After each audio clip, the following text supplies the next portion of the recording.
নমস্কার, চলে এসেছি নতুন একটা রেসিপি নিয়ে। আজকে হচ্ছে কচু ভর্তা। লাগছে আমাদের কচু। এরপর কচুগুলোকে আমরা গ্রেটারে ভালো করে ঘষে নেব। তারপরে আমাদের লাগবে হচ্ছে রসুন এবং লাগবে একটু লঙ্কা। তেলের মধ্যে ফার্স্টে আমরা দিয়ে দেব হচ্ছে শুকনো লঙ্কা, কালো জিরে। এরপর আমরা সেই রসুনটার মধ্যেই দিয়ে দেবো, ওই কচুটার মধ্যে আমরা রসুনটা দিয়ে দেবো। এরপর তেলে আমরা সব কচু যেগুলো আমরা ঘষে রেখেছিলাম এটা আমরা দিয়ে দিলাম। তোমরা চাইলে মিক্সিতেও করতে পারো। তারপর একটুখানি হলুদ, নুন দিয়ে ভালো করে নাড়াচাড়া করতে হবে, একটু সময় দেবে হওয়ার জন্য।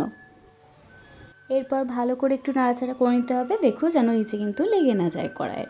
তারপর ভালো করে একটু নাড়াচাড়া করে নেবে, দেখবে কালারটাও আস্তে আস্তে চেঞ্জ হয়ে যাচ্ছে, বুঝতে পারবে এটা হয়ে যাচ্ছে। এরপরে দিয়ে দেবে হচ্ছে অল্প পরিমাণ চিনি।